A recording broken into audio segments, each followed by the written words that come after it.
Bad news. You've been abducted. Simply observing Earth isn't giving them the information they needed. So, wanting to discern how the social environment influences our inclination to certain demographics of our affiliation over the others, Intergalactic Neighbor have scooped a bunch of us up to conduct the study. Don't worry, they're harmless. If you comply. In front of you is a paper and a pencil, and the aliens, with the help of their HCD 6714 edition translator, instructs you to list out all your identity markers sex, race, religion, etc., etc. They collect their answers, and a few minutes later, two curtain platforms ascend into the room and two button pops up at your arm's reach. You see a panel screen situated beside each platform. The first one, in big bold words, reads man. The second one reads woman. You are asked to select which you feel more kinship with. Which one do you feel more culturally connected to? Nothing substantial will happen if you click either button, but if believing that the aliens will subject you to some cultural war and you are to choose which side you'll fight alongside will make you take this thought experiment more seriously, then feel free to make your decision based on that mindset. Upon confirming your selection, the curtains are drawn, and before you are two humans, one of whom shares your gender and not race, and one of whom who shares your race but not your gender. You are asked again to choose which one you feel more of a kinship with, solely based on their identity. So, did your answer change? After going through all your identities, they stop shouting the curtains and begin merging the identities to see how they stack. In some runs, both subjects have the same gender as you, but each has an aspect of your identity that the other does not share. Maybe one shares your ethnicity, maybe one shares your religion, maybe both share your queer identity, or lack thereof, but one your socioeconomic class and the other one your ability. Feel free to run this experiment as many times as you want. When you're done, the alien thank you, mind wipe you, and return you from whence you came. They're so gonna get an A on their cosmic sociology final. How rude of me to let you get kidnapped without even introducing myself. Hi, my name's Aisha, and welcome to my channel, where you find an endless supply of quality commentary videos.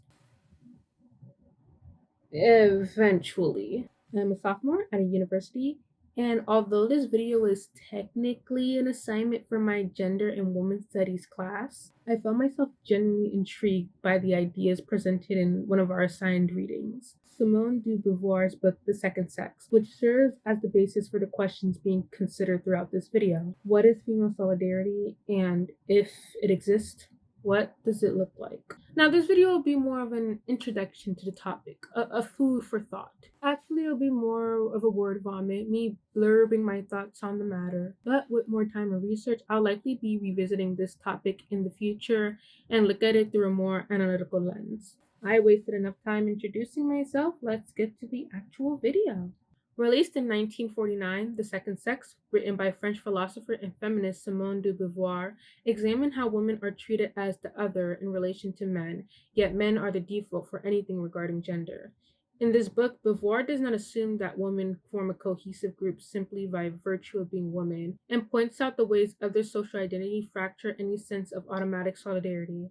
A line from The Second Sex, and the line that essentially led me to question the strength of female solidarity, reads: as bourgeois women, they are in solidarity with bourgeois men, and not with women proletarians. As white women, they are in solidarity with white men, and not with black women. Women are all collectively categorized as other, yet they do not experience that otherness as a shared or uniform condition, unlike other social identities that are viewed as other.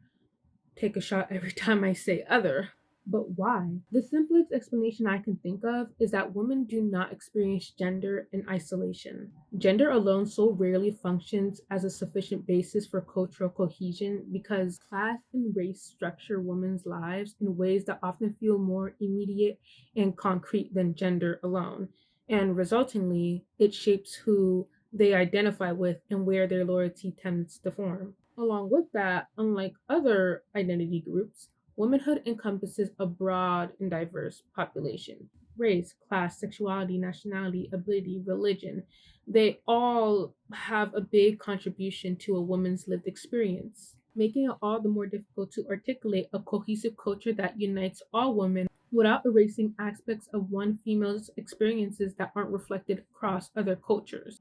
In actuality, while I was writing the script, The bigger question that came into mind was, what exactly is female culture?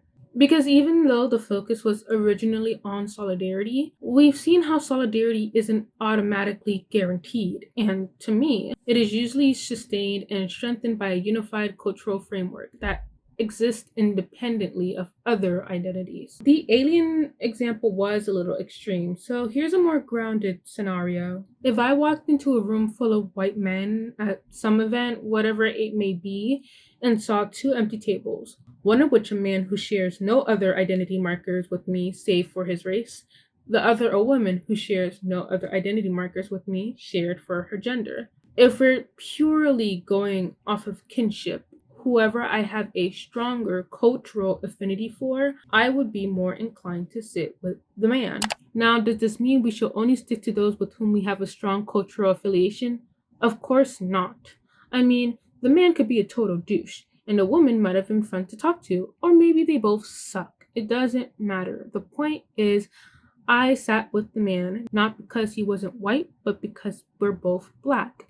And because our common cultural background provided an instinctive sense of understanding that I feel like gender alone doesn't compare to. Now, if the man were another race of color, I'd have sat with the woman because though we're both the only racial minorities in the room, our connection starts and ends there. But would I have sat with the woman for the sole reason that she's not a man? I mean, no, I don't think that would be the sole reason, but I can't say for certain that it doesn't play a big part in my decision. When we talk about female culture, we have to ask whether it exists primarily as something defined in relation to men. Much of what women do, both then and now, have been shaped by male dominance, from the roles we play in society to our forms of sociality. Our shared experience of oppression under men has given rise to solidarity and functions as a starting point of unity between women, but collective struggle cannot be the sole binding of a community. Not in the long run, at least. Surfing on the internet for a bit, I came across a forum question that asks, what is girl culture? There was one response that listed walking around at night with keys between your fingers and righteous anger against men as a musical genre, which leads me to think, when women come together, is it out of genuine solidarity or is it because we share a common enemy? Because when we eventually reach equality or dismantle the patriarchy or establish a matriarch, what's next? In a future no longer organized around gender subjugation, what would bind women together culturally if not the shared experience of oppression? This isn't me saying that the bond and the relationship between women are superficial, or suggesting that the lack of a defining culture invalidates the authenticity of female communities. All this is coming from someone who can count the amount of male friends she has on one hand. Even if in the absence of a shared culture, the female experience is something that majority of women, in their own unique way, can relate to. This is me questioning why gender solidarity feels weaker compared to unity within other identities. And one of the possible answers to that question lies in the fact that women's experiences for a long time, to even now, has been affected by the patriarchy. Yep, that's it. That's right. The big P word. Why is it so much harder for women to emancipate themselves from men? I mean, other oppressed groups were able to break free from their oppression to some degree and proceeded to build and rebuild their culture independent of the presence of their oppressors. Well, as Beauvoir puts it, in these cases, for the oppressed, there was a before. They share a past, a tradition, sometimes a religion or a culture. Whether you believe in Genesis or evolution, there was never a time when it was just women. There isn't a shared history we can draw back on and use as fuel for our passion for equality. There's no saying, hey ladies, remember when men were around? Remember all the rich culture we shared? What brought us together as a community? Well, let's rise so we can make our history a reality again. Now, who's with me? How can we appeal to a lost collective past if such past does not exist outside of a man's presence? Okay, well, even so, there are other marginalized groups that never shared a history with themselves alone. and that for the most part always lived under the subjugation of their oppressors? How come they were able to revolt and build a culture that didn't revolve around their oppressors? It's a very common tactic for groups and people in power to keep their subjugated population in submission by making them dependent on their oppressors' rule, making them believe that if their oppressors didn't top the hierarchy, if they weren't in power, then the oppressed would be worse off. However, these oppressed groups managed to imagine a life without their oppressors. As Beauvoir writes, the proletariat could plan to massacre the whole ruling class. A fanatic Jew or black could dream of seizing the secret of the atomic bomb and turning all of humanity entirely Jewish or entirely black, but a woman could not even dream of exterminating males. Living in a patriarchal structure that has thoroughly positioned male dominance and female dependence on them as the organizing principle of social life, for many women, the idea of living without a man is unfathomable. Not only is the relationship between males and female biologically reciprocal, needing each other to sustain human life, but patriarchy also set up female dependence on men. For a lot of women, before men are their oppressors, if she even sees him that way at all, they are their providers, their fathers, lovers, their sons. I've seen a certain genre of tweet pop up from time to time within Twitter discourse that essentially points out how, specifically, the Western world hasn't committed to the 4B movement with the same determination as South Korean women. To compare this to another marginalized group, like women, queer people have been around for quite some time and have, for the most part, always lived in an environment where the identity that opposed theirs was the dominating culture. But contrastingly, they're able to imagine themselves in a society devoid of their rulers. I have seen many queers say they can live without allo cishettes, some not in a joking way. And this is not to say that you have to imagine your opposing identity facing omnicide to be able to achieve cultural independence. But it's the fact that they can imagine a society with only their identity, if only a hypothetical one. But if your identity, your being, is so intertwined with another's, especially if it's one that dominates yours, then it's hard to cultivate a society dependent of that. It also doesn't help that a lot of things associated with women, or a lot of things that women can relate to nowadays, just has this lingering presence of male association, if that makes sense. Like, for example, bottom line, our biological functions, we can automatically relate to other women through that. But even that has been kind of hijacked, especially with sexualization, or the fact that we are conditioned to think of our bodies in the perspective of a man's desire. Even the littler markers of female culture have origins in patriarchal ideas in what women should be. Like, for example, the color pink was associated with femininity to reinforce women's delicate role. Even seemingly positive things like being nurturing and caring has been weaponized by men to push women into a certain role that they are expected to play in society. So, what I'm saying is maybe we need to find some culture. When we find a culture, it has to be completely devoid of any male presence, which is of course hard to do. And of course we can reclaim things. Like with the body part, it isn't fair to just associate that with misogyny. I brought up how the color pink being associated with women have misogynistic origins, but let's look at the theme of the video. This is just to point out how much of what women connects to is still framed in relation to men in a way, which raises the question of what a culture built independently of male defined norms might look like. Again, that's not to say that everything that we can relate to right now or is associated with femininity is automatically bad. No. A woman, for a collection of people who are so united across many parts of the world and have so many organizations, movements, communities dedicated to women's liberation and advancement, we don't have that much of a collective cultural presence. And this isn't to say that we never will. Maybe one day, when we achieve equality, dismantle the patriarchy, or establish a matriarchy, whatever floats your boat, it'll be a whole lot easier to build a culture specific to women. It could also be that while female solidarity does exist, it's just not as strong as other cultural bonds to the individual person. Someone placing more importance on their religion and having more or kinship with people of that religion over, let's say, their race doesn't mean that there's no solidarity within that race. Some solidarities are greater than others, and in that case, I should have titled the video, "Why isn't the collective bond of women stronger?" So essentially, you've been clickbaited. Welcome to YouTube. I hope I gave you some good food for thought, something to chew on other than the food you're probably eating as you play this video in the background. Thank you so much for staying all the way. I hope you leave this video more inquisitive than when you started. And please, if you have anything to contribute, leave a comment, especially if it's criticism. I love criticism. That will be all.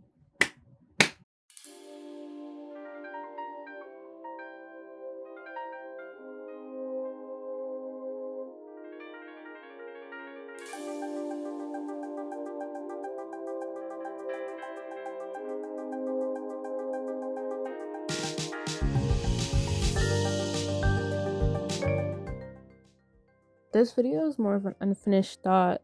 This is what I found interesting sort of thing rather than something that's more fleshed out, which is why it didn't go as in depth, not as much as I wanted to. Like, I feel like if I had more time, I would go more into the histories and the nuances. For example, the example I gave earlier about the if you were at an event of all white men, I asked that question to like multiple of my friends and multiple demographics, and I got varying answers. Well, most of the time, the people of color would sit with the people of color.